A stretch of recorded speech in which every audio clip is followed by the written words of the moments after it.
ভুল করে বিমানবন্দরে অস্ত্রের ম্যাগাজিন নেন আসিফ মাহমুদ, জানালেন স্বরাষ্ট্র উপদেষ্টা। জুলাই বর্ষপূর্তি উদযাপনে নিরাপত্তার হুমকি নিয়ে। ট্রাইব্যুনালে আবু সাইদ হত্যা মামলার বিচার শুরু। রোকেয়া বিশ্ববিদ্যালয়ের সাবেক ডিসি সহ ২৬ আসামির বিরুদ্ধে গ্রেপ্তারি পরোয়ানা। দ্রুত নির্বাচিত সরকারের সাথে কাজ করতে আগ্রহী বেইজিং। চীন সফর শেষে মির্জা ফখরুল। সংখ্যানুপাতিক পদ্ধতিতে নির্বাচনের দাবি মানবে না বিএনপি। বিতর্কিতরা প্রশাসনে থাকায় সুষ্ঠু নির্বাচন নিয়ে শঙ্কা বেশিরভাগ রাজনৈতিক দলের। ইসির ভোটের অভিজ্ঞতা না থাকায় আস্থার সংকট। স্বাভাবিক এনবিআর এর কার্যক্রম, কর্মকর্তাদের বিরুদ্ধে দুদকের তদন্তে সরকারের হাত নেই। নিরপেক্ষভাবে কাজ করার আহ্বান অর্থ উপদেষ্টার।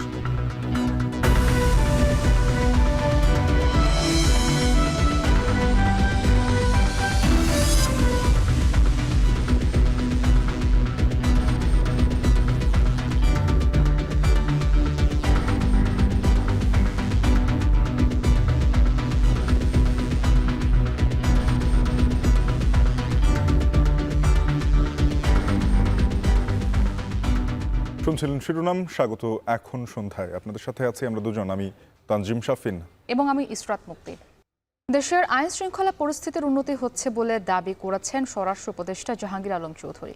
বিকেলে সচিবালয়ে আইন শৃঙ্খলা বিষয়ক কোর কমিটির বৈঠক শেষে সাংবাদিকদের প্রশ্নের জবাবে স্বরাষ্ট্র উপদেষ্টা বলেন, স্থানীয় সরকার উপদেষ্টা আসিফ মাহমুদ ভুল করে বিমানবন্দরে অস্ত্রের ম্যাগাজিন নিয়েছিলেন। তবে এরপরও বিমানবন্দরে নিরাপত্তা বাড়াতে নির্দেশ দেওয়া হয়েছে বলেও জানান তিনি। বাকিটা জানাবেন আসিফ ইকবাল খান। ২৯ জুন ভোরে মরক্কোর উদ্দেশ্যে ঢাকা ছাড়ার সময় স্থানীয় সরকার উপদেষ্টা আসিফ মাহমুদ সজীব ভূঁইয়ার ব্যাগ থেকে উদ্ধার হয় একটি অস্ত্রের ম্যাগাজিন, যেটি এখন টক অব দি টাউন। এছাড়া এয়ারপোর্টে ২ দফা স্ক্যানিং করার পরও ম্যাগাজিন ধরা না পড়ায় প্রশ্ন ওঠে এয়ারপোর্টের নিরাপত্তা নিয়েও। সোমবার সচিবালয়ে আইন শৃঙ্খলা বিষয়ক কোর কমিটির বৈঠক শেষে তাই এই নিয়ে সাংবাদিকদের প্রশ্নের মুখোমুখি হন স্বরাষ্ট্র উপদেষ্টা। বলেন, উপদেষ্টা আসিফ মাহমুদ নিজের লাইসেন্স করা অস্ত্রের ম্যাগাজিন নিয়ে ভুলে এয়ারপোর্টে গিয়েছিলেন। জানান, এয়ারপোর্টের নিরাপত্তা বাড়াতে ইতিমধ্যে নির্দেশ দেওয়া হয়েছে সংশ্লিষ্টদের। না, এটা কিন্তু AK-47 না, এটা তারই একটা লাইসেন্সকৃত হাতিয়ার, পিস্তলের একটা ম্যাগাজিন যে থাকে, একটা খালি ম্যাগাজিনটা, ওটা ভুলে ওনার রয়ে গেছিল ওইটা। জুলাই গণ অভ্যুত্থানের বর্ষপূর্তি উদযাপনে কোনো ধরনের নিরাপত্তা হুমকি নেই বলেও জানান স্বরাষ্ট্র উপদেষ্টা। বলেন, ১ জুলাই থেকে ৫ আগস্ট পর্যন্ত সব আয়োজন যাতে নির্বিঘ্নে সম্পূর্ণ হয় সেজন্য আইনশৃঙ্খলা বাহিনী তৎপর আছে। ১ জুলাই থেকে ৫ই আগস্ট পর্যন্ত এই ব্যাপারটাই আমাদের আলোচনা হয়েছে। এখানে ধরেন যে বিভিন্ন পার্টি এবং বিভিন্ন সামাজিক সংগঠন, তাদের অনেক অনুষ্ঠান থাকবে। এই অনুষ্ঠানগুলি যেন নির্বিঘ্নে কিভাবে হতে পারে, এইসব ব্যাপারে আমাদের মেইন আলোচনা। এটা কিন্তু AK-47 না, এটা তারই একটা লাইসেন্সকৃত হাতিয়ার, পিস্তলের একটা ম্যাগাজিন যে থাকে, একটা খালি ম্যাগাজিনটা, ওটা ভুলে ওনার রয়ে গেছিল ওইটা, মানে জাস্ট একটা ভুল। এছাড়া কুমিল্লা ও পটুয়াখালীর ঘটনায় জড়িতদের বিরুদ্ধে আইনশৃঙ্খলা বাহিনী দ্রুত ব্যবস্থা নিয়েছে বলেও মনে করেন স্বরাষ্ট্র উপদেষ্টা। আসিফ ইকবাল খান, এখন, ঢাকা।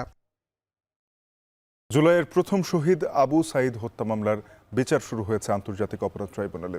মামলার আসামি ৩০ জন, বাইরে থাকা ২৬ জনকে গ্রেপ্তারের নির্দেশ দিয়েছেন আদালত। পরবর্তী শুনানির তারিখ ধার্য করা হয়েছে ১০ জুলাই। এ নিয়ে দেখুন জাহিদ হাসানের প্রতিবেদন। ২০২৪ সালের ১৬ জুলাই বেগম রোকেয়া বিশ্ববিদ্যালয়ের শিক্ষার্থীদের আন্দোলন ছত্রভঙ্গ করে দেয় police. Tear shell, rubber bullet, sound grenade, ছররাগুলিতে রণক্ষেত্রে রূপ নেয় রংপুর শহর।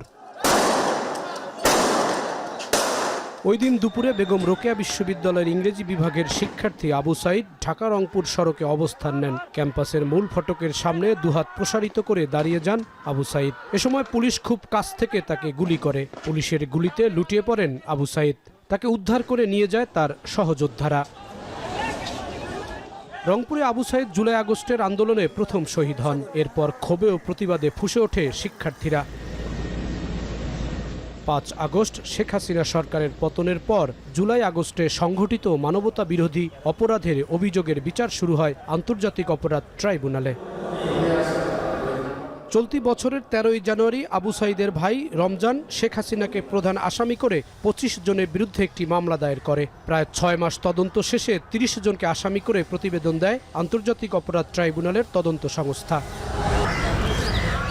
সোমবার বিচারপতি নজরুল ইসলাম চৌধুরীর নেতৃত্বে 3 সদস্যের ট্রাইব্যুনাল 2-এ তদন্ত প্রতিবেদন দাখিল করা হয়। শুনানিতে চিফ প্রসিকিউটর আবু সাঈদের হত্যার ঘটনা তুলে ধরেন। তার শুনানিতে সকল হত্যাকাণ্ড মানবতা বিরোধী অপরাধের পেছনে শেখ হাসিনা সাবেক স্বরাষ্ট্রমন্ত্রী, সাবেক আইজিপিকে নির্দেশদাতা হিসাবে তুলে ধরেন। তবে আসামি হিসাবে 30 জনের মধ্যে তাদের রাখা হয়নি। পরে পলাতক 26 আসামিকে গ্রেফতারের নির্দেশ দিয়েছেন ট্রাইব্যুনাল। পরবর্তী শুনানি 10 জুলাই।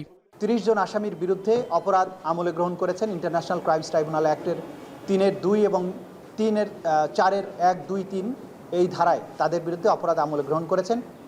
আগামী 10ই জুলাই পরবর্তী শুনানির জন্য দিন ধার্য করেছেন। ওই দিন যে 4 জন আসামি গ্রেপ্তারকৃত আছে তাদেরকে গ্রেপ্তার দেখানো পূর্বক তাদেরকে উপস্থিত করানোর জন্য জেল অথরিটিকে নির্দেশ দিয়েছেন এবং বাকি যে 26 জন আসামি আছে তাদেরকে গ্রেপ্তার করে ওই তারিখে হাজির করার জন্য আইন শৃঙ্খলা রক্ষাকারী বাহিনীর প্রতি নির্দেশ দিয়েছেন।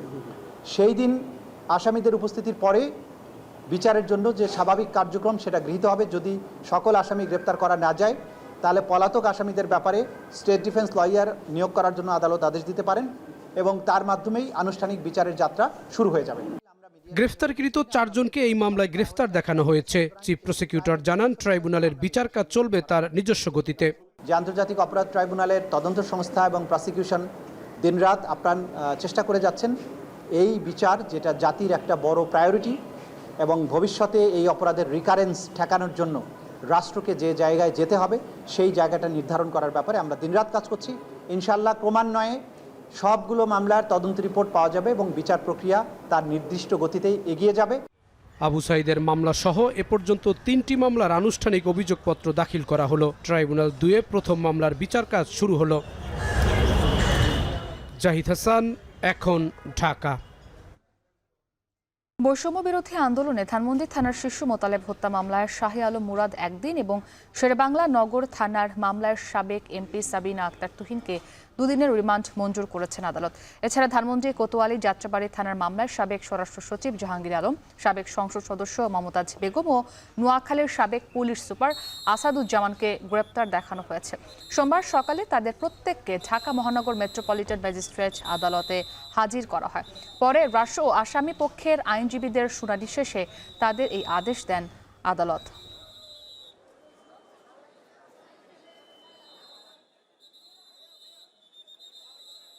পরিকল্পনায় এবং বিভিন্ন মিছিল বিভিন্ন কীভাবে এগুলি করা হবে সে বিষয়ে এই সাবিনা আক্তার তুহিন জড়িত ছিল। তদন্তে তার নামটা বেরিয়ে আসে, তার জন্য তাকে এই মামলা গ্রেপ্তার দেখানো হয় এবং তার বিরুদ্ধে আরও জিজ্ঞাসাবাদ করার জন্য পুলিশ 7 দিনের রিমান্ড চায়। তার বিরুদ্ধে 48 ঘন্টা বাট 2 দিন রিমান্ড মঞ্জুর করা হয়। শাহ আলম মুরাদ যে এলাকায় আওয়ামী লীগ এবং যুবলীগের রাজত্ব কায়েম করেছিল, 14 বছরের বাচ্চা একটি হত্যা মামলায় সে একজন এজাহার নামী আসামি, তার বিরুদ্ধে 5 দিন রিমান্ড প্রার্থনা করা হয়। বিজ্ঞ আদালত 24 ঘন্টা মানে 1 দিন রিমান্ড মঞ্জুর করেন। বিএনপি মহাসচিব মির্জা ফখরুল ইসলাম আলমগীর বলেছেন, নির্বাচিত সরকারের সাথে কাজ করার জন্য মুখিয়ে আছে চীন। তিস্তা প্রকল্প নিয়ে দেশটির আগ্রহ রয়েছে। সম্প্রতি চীন সফর শেষে গুলশানের সংবাদ সম্মেলনে তিনি আরও জানান, রোহিঙ্গা প্রত্যাবাসন ও ঋণ পরিশোধের সময়সীমা বাড়ানোর বিষয়ে চীনের সহযোগিতা অব্যাহত থাকবে। আমরা মায়ানমারের রাখাইন রাজ্যের রোহিঙ্গা নাগরিকদের নিরাপত্তে স্বেচ্ছা সম্মানজনক প্রত্যাবর্তনের ব্যাপারে চীনের অধিকতর এবং কার্যকর ভূমিকা রাখার আহ্বান জানিয়েছি। আমাদের পক্ষ থেকে পারস্পরিক মর্যাদা সমুন্নত রেখে উন্নয়ন ও সমৃদ্ধির ভাবনায় এমন সহযোগিতা আহ্বান জানিয়েছি যেখানে জনগণ ও জনকল্যাণের অগ্রাধিকার যেন থাকে সর্বোচ্চ স্থানে।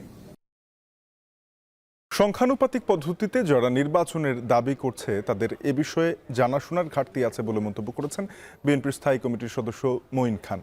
রাজধানীতে ওলামা দলের এক অনুষ্ঠানে আরেক বিএনপি নেতা জয়নুল আবদিন ফারুক বলেন, একটি দল ক্রমাগতভাবে বিএনপিকে রাজনৈতিক আক্রমণ করছে। আরও জানাচ্ছেন জাবেদ আব্দুল্লাহ। দুপুরে রাজধানীর ডিপ্লোমা ইঞ্জিনিয়ার্স ইনস্টিটিউশনে জাতীয়তাবাদী ওলামা দলের সাধারণ সভায় অংশ নেন বিএনপির কয়েকজন কেন্দ্রীয় নেতা। এতে অংশ নিয়ে শহীদ উদ্দিন চৌধুরী অ্যানি বলেন, লন্ডনের বৈঠক জাতির মনে আশা তৈরি করেছে। ফেব্রুয়ারির আগেই নির্বাচন হওয়া উচিত। সংখ্যানুপাতিক পদ্ধতিতে ভোটের দাবি বিএনপি মানবে না বলেও জানান তিনি। তারেক রহমান সাহেবের সঙ্গে বাংলাদেশ সরকারের উপদেষ্টা প্রফেসর ডক্টর মোহাম্মদ ইউনূসের বৈঠক জাতিকে মনোবল দিয়েছে, সাহস দিয়েছে। দেশের মানুষ খুশি হয়েছে। পিআর পদ্ধতিতে তারা নির্বাচনটা দেখতে চান। এটার ভিতরে অনেক ষড়যন্ত্র লুকিয়ে আছে। এটার বেনিফিশিয়ারি কে হতে পারে আমাকে আপনাকে চিন্তা করতে হবে। একই অনুষ্ঠানে জয়নুল আবেদিন ফারুক বলেন, অন্তর্বর্তী সরকারের 11 মাসেও নির্বাচন না হওয়া দুঃখজনক। এ সময় উপদেষ্টাদের পিএস-এপিএসদের ব্যাপক দুর্নীতির সমালোচনাও করেন তিনি। ক্ষুদ্র অভিযোগ নিয়ে আমাদেরকে চাঁদাবাজ বলবেন, বড় চাঁদাবাজের প্রমাণ আপনাদের পিএরা কেমনে 300 কোটি টাকা, এপিএসরা 300 কোটি টাকার মালিক। 3 মাসে যদি শাহাবুদ্দিন নির্বাচন দিতে পারে, 11 মাস চলে যাচ্ছে, কিসের ইঙ্গিত বহন করে? নিশ্চয়ই কোনো ষড়যন্ত্র হচ্ছে। সভায় প্রধান অতিথির বক্তব্যে ডক্টর মঈন খান বলেন, জুলাই আগস্টের গণঅভ্যুত্থান বিএনপির 15 বছরের আন্দোলনের ফল। সংখ্যানুপাতিক পদ্ধতিতে যারা নির্বাচন দাবি করছে তাদের এ বিষয় নিয়ে জানাশোনার ঘাটতি রয়েছে বলেও মন্তব্য করেন তিনি। রাজপথে যারা ছিল তারা কারা ছিল? তারা মুখে কখনো বলে নাই যে তারা বিএনপি। তারা পরিচয় দিয়েছিল তারা সাধারণ ছাত্র। কিন্তু সেই ছাত্র সমাজের আমি বিনীতভাবে বলবো, তার শতকরা 80 থেকে 90% ছাত্র জনতা বিএনপির প্রতিনিধি। আমি এই কথা স্পষ্ট ভাষায় বলে দিতে চাই যে বাংলাদেশ কারো একক সম্পত্তি নয়। বিচার আর সংস্কারের আড়ালে ভিন্ন উদ্দেশ্য থাকলে ফ্যাসিবাদীরা ফিরে আসবে বলেও সতর্ক করেন বিএনপির নেতারা।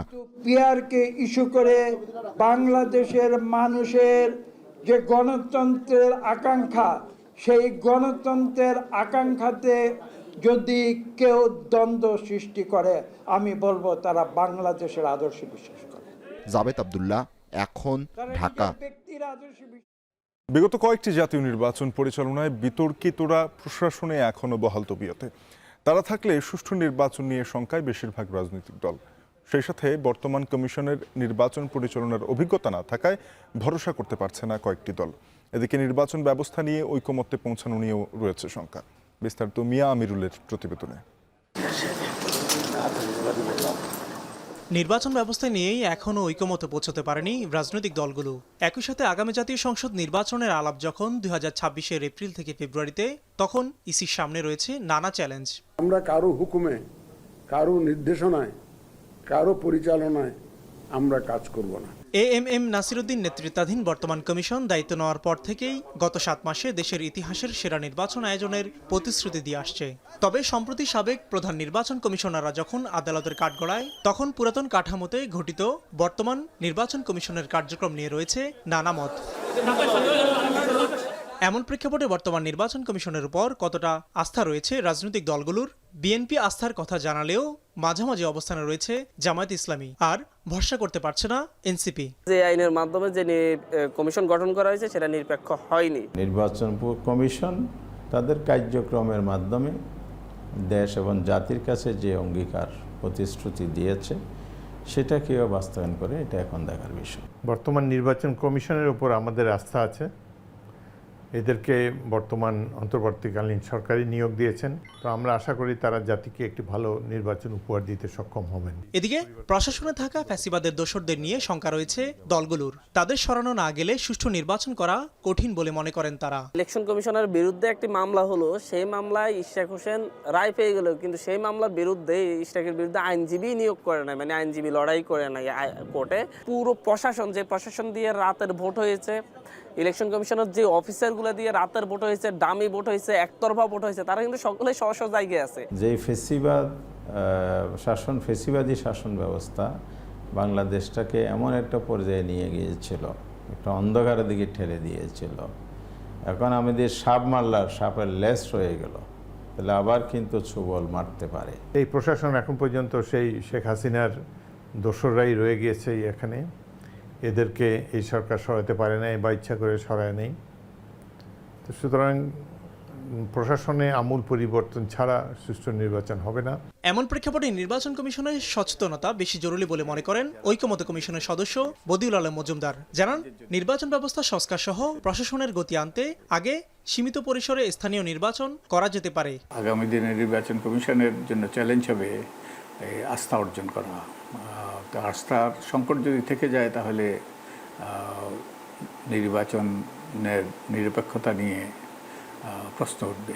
আমি তো মনে করি ফেব্রুয়ারিতে সম্ভব, যে যদি নির্বাচন কমিশন তার দায়িত্ব সঠিকভাবে পালন করে। নির্বাচন কমিশনের ভুল করার কোনো সুযোগ নেই, তাদেরকে ভুল করলে পরিণতি কিন্তু ভয়াবহ হতে পারে। নির্বাচন অনুষ্ঠানে পুরোদমে প্রস্তুতি নিচ্ছে নির্বাচন কমিশন। ২৬ জুন প্রধান উপদেষ্টার সাথে বৈঠক করে সিইসি। সেখান থেকে কি নির্দেশনা পেল কমিশন প্রধান, সে আলোচনা সর্বমহলে। মিয়া আমিরুল, এখন, ঢাকা। টানা আন্দোলনের পর সচল হলো জাতীয় রাজস্ব বোর্ডের সকল কার্যক্রম। শাটডাউন প্রত্যাহার করে কাজে যোগ দিয়েছেন কর্মকর্তা কর্মচারীরা। সবাইকে নির্ভয় ও নিরপেক্ষভাবে কাজ করার আহ্বান জানিয়েছেন অর্থ উপদেষ্টা। এনবিআর কর্মকর্তাদের বিরুদ্ধে দুদকের তদন্তে সরকারের হস্তক্ষেপ নেই বলেও জানিয়েছেন তিনি। ফরহাদ বিন নূরের প্রতিবেদন। ১২ মে থেকে এনবিআরের বিভাজন ও সংস্কার প্রশ্নে টানা আন্দোলনের ডাক দেয় প্রতিষ্ঠানের কর্মকর্তা কর্মচারীরা। এর ধারাবাহিকতায় রোববারও শাটডাউন ও মার্চ টু এনবিআর কর্মসূচিতে অংশ নেয় তারা। এরপর রোববার রাতে ব্যবসায়ী সংগঠনগুলোর মধ্যস্থতায় সমঝোতার ঘোষণা আসে। এনবিআরের সব কার্যক্রম সচল রাখতে শাটডাউন প্রত্যাহার করে আন্দোলনকারীরা। এরই ধারাবাহিকতায় সোমবার সকাল ৯টা থেকে কাজে যোগ দেন কর্মকর্তা কর্মচারীরা। দীর্ঘ অপেক্ষার পর এনবিআরের স্বাভাবিক কার্যক্রম শুরু হয়। আমরা তো এত উপরের কোনো কর্মকর্তা না, আমরা যে লেভেলে আছি সেই লেভেল থেকে চিন্তা করি যে একটা কামনা করতাম যেটা দেশের জন্য ভালো, দেশের জন্য ভালো, সেটাই যেন হয়। আসলে আমরা বোর্ডের যারা স্টাফ রয়েছি আমরা সরকারের পক্ষে, এবং আমরা এই আন্দোলনের সময় আমরা অফিস করছি নিয়মিত। এ সময় কাজে মন দেওয়ার আহ্বান জানান জাতীয় রাজস্ব বোর্ডের চেয়ারম্যান। তিনি বলেন, কর্মকর্তাদের আগের সবকিছু ভুলে কাজে মনোযোগী হতে হবে। আজকে আমাদের সারা দেশের সবগুলো দপ্তর সংস্থাই সকাল থেকেই কাজ করছে, সম্পূর্ণ উপস্থিতি আছে। আমাদের যে কর্ম তৎপরতা যথারীতি আগে যেভাবে ছিল সেভাবে চলবে। আমি আমাদের রেভিনিউ অফিসারদেরকে বলবো, যা কিছু হয়েছে এগুলো সব কিছু ভুলে গিয়ে আমাদের রাষ্ট্রীয় স্বার্থে, দেশের স্বার্থে আমরা সকল কাজ করব, এবং আমাদের যে কাজগুলো আছে সেগুলোকে আমরা এগিয়ে নিয়ে যাব।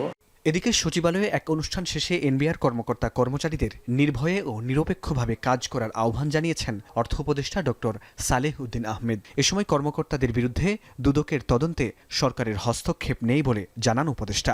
কর্মকর্তা যারা আন্দোলনের সাথে সম্পৃক্ত ছিলেন তাদের বিরুদ্ধে দুদক অনুসন্ধান শুরু করে। স্যার, প্রথমত দুদক সম্পর্কে আমি কোনো উত্তর দেব না, ওদের আলাদা টার্মস অফ রেফারেন্স আছে, ওটা দরকার হলে আপনার আলাদাভাবে তাদেরকে জিজ্ঞেস করবেন। ডেফিনেটলি সরকার থেকে কিন্তু এখন কোনো রকম কোনো ইন্টারফেয়ার করে। আপনি একটা লক্ষ্য করবেন, আমদানি রপ্তানি বন্ধ করে আন্দোলন অগ্রহণযোগ্য উল্লেখ করে উপদেষ্টা কমিটি শিগগিরই সব সমস্যার সমাধান করবে বলেও আশা প্রকাশ করেন তিনি। ফরহাদ বিন নূর, এখন, ঢাকা। শাটডাউন কর্মসূচি প্রত্যাহারের পর কাজে ফিরেছেন কাস্টমস ও শুল্ক স্টেশন কর্মকর্তা কর্মচারীরা। এতে আবারও সচল হয়েছে আমদানি রপ্তানি কার্যক্রম। তবে শুল্কায়ন কার্যক্রম শুরু হলেও বন্দরে আটকে থাকা পণ্য খালাসে বেড়েছে ডেলিভারির চাপ। সঠিক সময়ে পণ্য খালাস নিয়ে দুশ্চিন্তায় ব্যবসায়ীরা। এ সময় আরোপিত 4 গুণ জরিমানা প্রত্যাহারের দাবি জানান তারা। সহকর্মীদের পাঠানো তথ্য ছবিতে বিস্তারিত। সব কর্মসূচি প্রত্যাহারের পর কাজে ফিরেছেন কাস্টমস ও শুল্কায়ন স্টেশন কর্মকর্তারা। এতে আবারও সচল হয়েছে আমদানি রপ্তানি কার্যক্রম। তবে পণ্য জটের কারণে দুর্ভোগ কমেনি ব্যবসায়ীদের। সোমবার সকাল থেকে চট্টগ্রাম কাস্টমস হাউসে আসেন কর্মকর্তা কর্মচারীরা। এতে শুল্কায়ন কার্যক্রম শুরু হলেও বন্দরে আটকে থাকা পণ্য খালাসে বেড়েছে ডেলিভারি চাপ। এতে নির্ধারিত সময়ে পণ্য খালাস নিয়ে দুশ্চিন্তায় ব্যবসায়ীরা। সেবা গ্রহীতারা বলছেন, বন্দর থেকে যথাসময়ে পণ্য খালাস করতে না পারায় আমদানিকারকদের বিপুল পরিমাণ পোর্ট ও শিপিং ড্যামারেজ দিতে হবে। তাই সংশ্লিষ্টদের কর্মঘণ্টা বাড়ানোর আহ্বান তাদের। সেই সঙ্গে আরোপিত 4 গুণ জরিমানা প্রত্যাহারের দাবি জানান তারা। কাস্টমস ক্লিয়ারেন্স না থাকায় অনেক রপ্তানি পণ্য যথাসময়ে শিপমেন্ট হয়নি। আমরা চাই না যাতে এরকম আর কোনো বন্ধ না থাকে, সামনের জন্য আর কোথায় বন্ধ, এবং অফিস আওয়ারকে একটু বাড়ায় নিলে আমাদের জন্য ভালো। এই 2 দিনে আমাদের অনেক ক্ষতি হয়েছে, আমাদের অনেকগুলো ডকুমেন্ট এসে অফিসে জমা হয়েছে, সেগুলো আমরা এই 2 দিনে কোনো কাজকর্ম করতে পারি না। এখানে যদি এভাবে আপনার দীর্ঘক্ষণ বন্ধ থাকে সরকারি বিভিন্ন সমস্যার কারণে, এটা তো আসলে অনাকাঙ্ক্ষিত। এখানে যে কয়েকদিন কলম বিরতি ছিল এবং যে কয়েকদিন শাটডাউন ছিল, এর সব ক্ষতির বোঝা বহন করবে ভোক্তা। আজকে চট্টগ্রাম বন্দরে এমনি 4 গুণ অতিরিক্ত পোর্ট চার্জ আমাদেরকে দিতে হচ্ছে, এরপরে আবার শাটডাউন, এর মধ্যে ওভারঅল যতগুলো পোর্ট চার্জ বৃদ্ধি পেয়েছে, যেভাবে সবাই ক্ষতিগ্রস্ত হবে, এটা যদি সরকার বিবেচনা করে যে শাটডাউন এবং কলম বিরতির কারণে ব্যবসায়ীরা কেন অতিরিক্ত ক্ষতিগ্রস্তের সম্মুখীন হবে। শাটডাউন কর্মসূচি প্রত্যাহারে দিনাজপুরের হিলি স্থলবন্দরে স্বাভাবিক হয়েছে আমদানিকৃত পণ্য খালাস কার্যক্রম। সকাল থেকেই পণ্য খালাস কার্যক্রম শুরু হওয়ায় কমতে শুরু করে পণ্য জট। এতে খুশি ব্যবসায়ী ও শ্রমিকরা। আজকে সকাল 10টা থেকে আমাদের কার্যক্রম শুরু হয়েছে। আমরা যথাসাধ্য চেষ্টা করছি দ্রুত গতিতে মাল ছাড়ানোর জন্য। সেই হিসাবে আজকে থেকে আমাদের অফিসে আমদানি রপ্তানি কার্যক্রম চলমান আছে। গেল 2 দিনের শাটডাউনে চাঁপাইনবাবগঞ্জের সোনা মসজিদ স্থলবন্দরে রাজস্ব ঘাটতি হয়েছে প্রায় 600 কোটি টাকার। ভারতের মহদীপুর স্থলবন্দর দিয়ে এখনও বাংলাদেশে প্রবেশের অপেক্ষায় পণ্যবাহী 700 ট্রাক।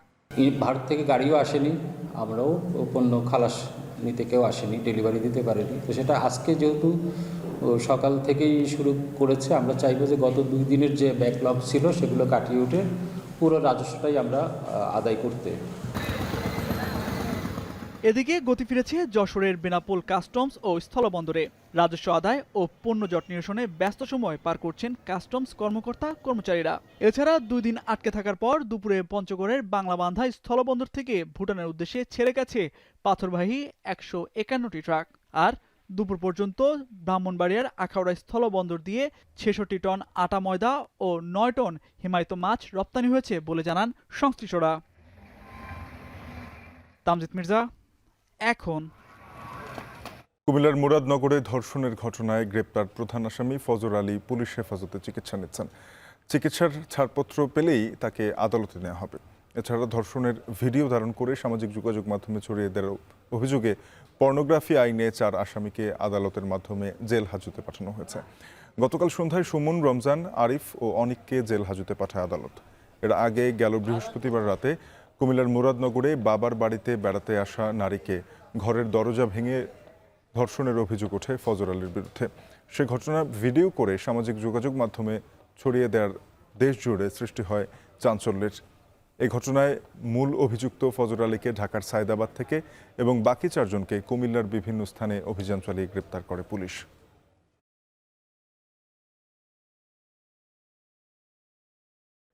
চট্টগ্রাম থেকে ঢাকায় পাইপলাইনে জ্বালানি তেল সরবরাহ প্রকল্পের চূড়ান্ত পরীক্ষার শেষ পর্যায়ে। সফল হলে জুলাই মাসেই বাণিজ্যিকভাবে সরবরাহ শুরু করবে বিপিসি।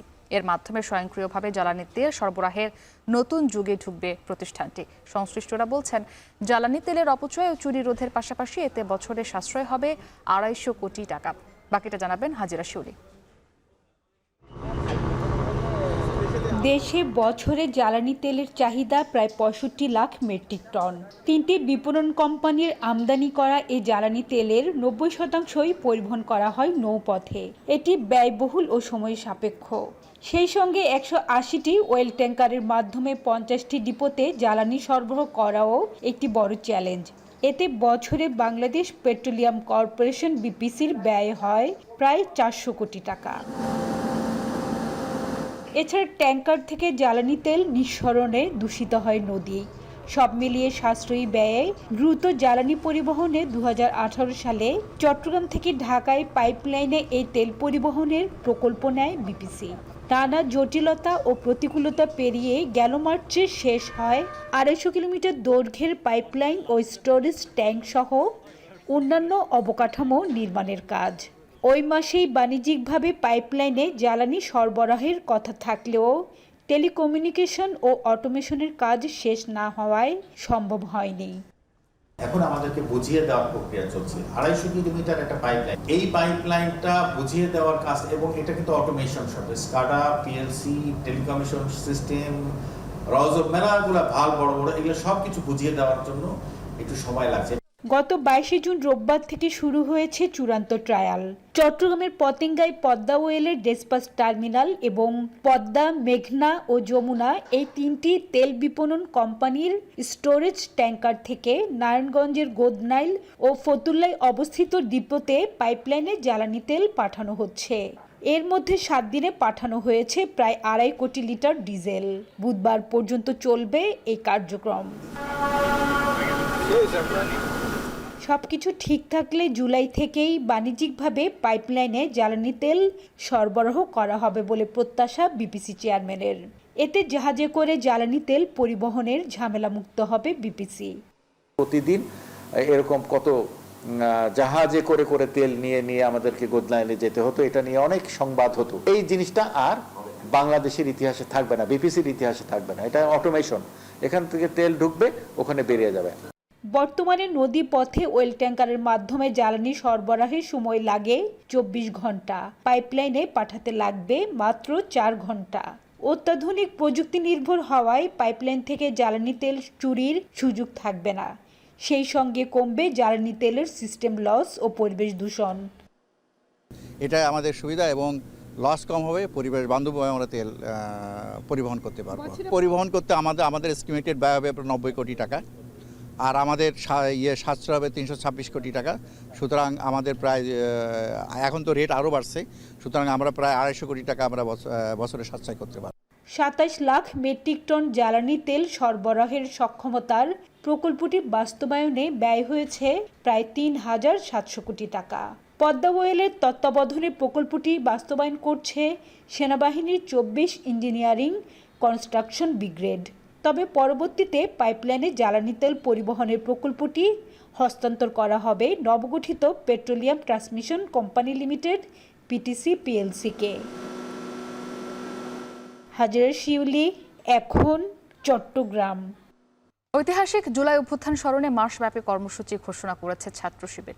বিকেলে সংবাদ সম্মেলনে কর্মসূচি ঘোষণা করা হয়। 36 দিনের কর্মসূচির মধ্যে রয়েছে দেশব্যাপী শহীদদের কবর জিয়ারত, সেমিনার, সিম্পোজিয়াম, বিক্ষোভ মিছিল, বিতর্ক প্রতিযোগিতা ও আলোকচিত্র প্রদর্শনী। এ সময় শিবিরের সভাপতি বলেন, গণঅভ্যুত্থানের 10 মাসেও জুলাই সনদ ঘোষণা করতে না পারা সরকারের ব্যর্থতা। বিডিআর ও শাপলা হত্যাকাণ্ডের বিচার না হওয়ার সমালোচনা করে তিনি আরও বলেন, সকল বিশ্ববিদ্যালয়ে ছাত্র সংসদ নির্বাচন বানচালের অপচেষ্টা চলছে। কয়েকটি রাজনৈতিক দলের আশ্রয়ে দেশে ধর্ষণ বেড়ে যাওয়ার সমালোচনা করেন তিনি।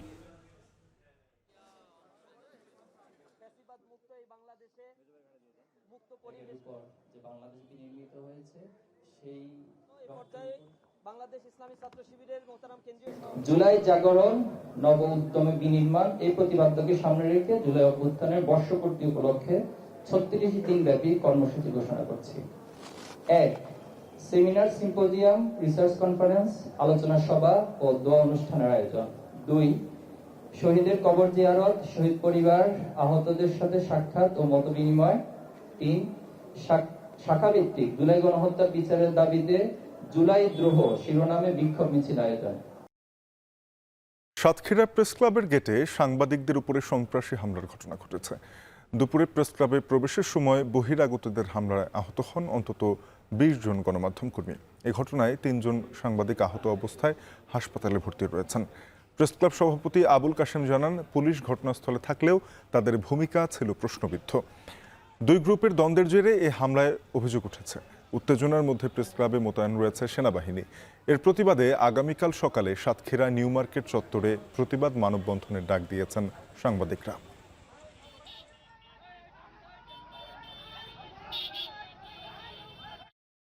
র্যাব পরিচয়ে রোহিঙ্গা ক্যাম্প থেকে অপহরণ ও মুক্তিপণ দাবির ঘটনায় মূল হোতা জাহেদ হোসেন ফারুককে অস্ত্রসহ গ্রেপ্তার করা হয়েছে। দুপুরে কক্সবাজারে সংবাদ সম্মেলনে এ তথ্য জানায় র্যাব। র্যাব জানায়, ফারুকের কাছ থেকে উদ্ধার হয়েছে অপহরণে ব্যবহৃত বাহিনীর পোশাক, হ্যান্ডকাফ, অস্ত্র ও গুলি। অভিযানে বরখাস্ত সৈনিক সুমনকেও সম্পৃক্ততা মিলেছে, যিনি নিজেই মিরপুরের মার্কেট থেকে ইউনিফর্ম বানিয়ে দিতেন। ঘটনার সাথে জড়িত রোহিঙ্গা সন্ত্রাসী নবী হোসেন ও কুখ্যাত ডাকাত শাহ আলম পলাতক রয়েছেন।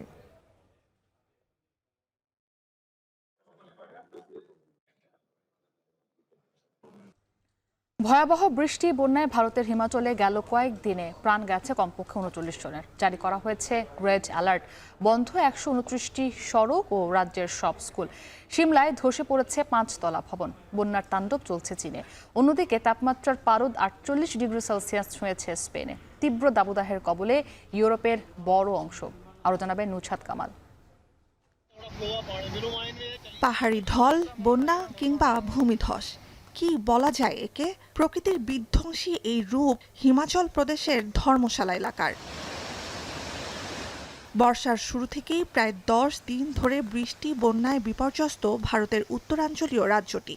আরও ভারী বৃষ্টির আভাস ভারতের আবহাওয়া বিভাগের। রাজ্যের ১২ জেলার মধ্যে রোববার থেকে ৪ জেলায় জারি সর্বোচ্চ আবহাওয়া সতর্কতা রেড অ্যালার্ট এবং ৬ জেলায় দ্বিতীয় সর্বোচ্চ সতর্কতা অরেঞ্জ অ্যালার্ট। তীব্র বৃষ্টিতে সিমলায় ধসে পড়েছে ৫ তলা ভবন। সড়ক দুর্ঘটনা সহ নানাভাবে প্রাণহানি চলছেই।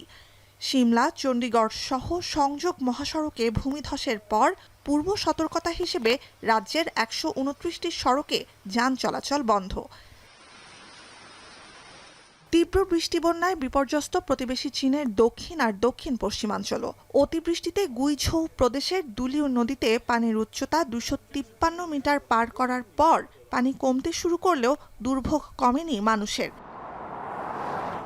অন্যদিকে ভিন্ন চিত্র ইউরোপে। তীব্র গরমে সতর্কতা জারি রয়েছে বরফের স্বর্গখ্যাত Switzerland, France, Austria, Belgium, Bosnia, Hungary, Serbia, Slovenia সহ ইউরোপের বড় অংশে। গ্রীষ্মের খরতাপে আবহাওয়ার মানচিত্রে লাল রং ধারণ করেছে পর্তুগাল, ইতালি ও ক্রোয়েশিয়া। তাপমাত্রার পারদ ৪৮ ডিগ্রি সেলসিয়াস ছুঁয়েছে স্পেনে। যুক্তরাজ্যের রাজধানী লন্ডনে তাপমাত্রা ৩০ ডিগ্রি সেলসিয়াসের বেশি, স্বাভাবিকের চেয়ে ১০ ডিগ্রি বেশি। জার্মানিতেও ৩০ ডিগ্রি ছুঁই ছুঁই।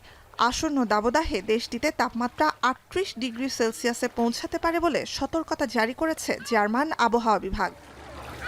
নুজহাত কামাল, এখন বিশ্ব। ভারতের তেলেঙ্গানায় রাসায়নিক কারখানায় শক্তিশালী বিস্ফোরণে প্রাণ গেছে কমপক্ষে ৮ জনের। আহত হয়েছে আরও ২০ জন। সোমবার স্থানীয় সময় সকাল ৯টার দিকে হায়দ্রাবাদের পাশামাই লারামের শিল্প এলাকায় এই ঘটনা ঘটে। ভারতীয় সংবাদ মাধ্যমের তথ্য, রিঅ্যাক্টর বিস্ফোরিত হয়ে আগুন ধরে যায় পুরো কারখানায়। ধসে পড়ে কারখানার উৎপাদন ইউনিট। ঘটনাস্থলে দ্রুত ছুটে যায় ফায়ার সার্ভিস। ১১টি ফায়ার ইঞ্জিন দিয়ে আগুন নেভানোর চেষ্টা চলে। পুলিশ ও ফায়ার সার্ভিসের পাশাপাশি জরুরি সেবা কর্মকর্তারাও ঘটনাস্থলে উদ্ধার কাজে নিযুক্ত হন।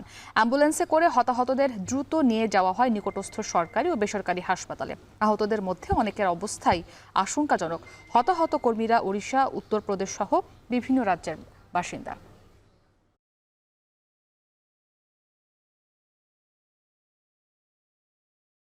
এবারে খেলার প্রসঙ্গ। মিরপুরের শেরি বাংলা স্টেডিয়ামে বিসিবি ভবনের নতুন সভাপতি আমিনুল ইসলাম বুলবুল নেতৃত্বাধীন বিসিবির তৃতীয় বোর্ড সভা চলছে। সেখানে আছেন সহকর্মী নোমান আবদুল্লাহ, যুক্ত হব তার সাথে। নোমান, আপনি বলছিলেন যে আজকে বোর্ড সভায় আলোচনায় লম্বা বিষয়ের তালিকা রয়েছে এবং বোর্ড সভাটি দীর্ঘ সময় ধরে চলছে। জানাবেন সবশেষ কি অবস্থায়, গুরুত্বপূর্ণ কোনো সিদ্ধান্ত আসতে পারে কিনা?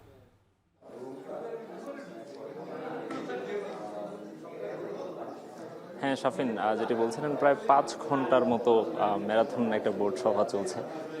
অনেকগুলো এজেন্ডা আছে। আমরা দুপুর থেকেই বলছিলাম অনেকগুলো আজকে এজেন্ডা নিয়ে কথা হচ্ছে। তবে এর মধ্যে গুরুত্বপূর্ণ যেটি বলছেন যে দুটি বিষয় আছে। একটি হচ্ছে যে বাংলাদেশ প্রিমিয়ার লিগ বিপিএল এর পরবর্তী সিজনটা কখন হতে পারে সেটি নিয়ে আলাপ হচ্ছে। আমরা যতটুকু জানতে পেরেছি যে এই বছরেই নভেম্বর বা ডিসেম্বরের দিকে হচ্ছে বিপিএলটা আয়োজনের চিন্তা করছে বিসিবি। সেক্ষেত্রে যেটি বাধা হচ্ছে সেটি হচ্ছে যে বাংলাদেশ ভারতের যে সিরিজটি আছে, যেটি হওয়ার কথা ছিল এই বছরের আগস্টে, বাংলাদেশে আসার কথা ছিল ভারতের 3টি টি-20 এবং 3টি ওয়ানডে ম্যাচের সিরিজ খেলতে। সেটি ভারতের পক্ষ থেকে পিছিয়ে দেওয়ার জন্য অনুরোধ করা হয়েছে বা ভারতের পক্ষ থেকে, বিসিসিআই এর পক্ষ থেকে। সেটি পিছিয়ে বছরের শেষ দিকে নভেম্বর বা ডিসেম্বরের দিকে নিয়ে নিয়ে যাওয়ার জন্য তারা অনুরোধ করেছে। কিন্তু এই মুহূর্তে বিসিবির পক্ষ থেকে তারা যে চিন্তা ভাবনাটা করছেন সেটি হচ্ছে যে সেই সময়টাতে যেহেতু তারা বিপিএলটা অ্যারেঞ্জ করতে চান, কারণ ওই সময়টায় যেহেতু বাংলাদেশের এফটিপিতে ওই সময়টা যেহেতু বাংলাদেশের ফাঁকা ছিল, সেই সময়টাতে তারা বিপিএলটা সুন্দরভাবে আয়োজন করতে চান, সেভাবে প্রিপারেশন নিতে চান।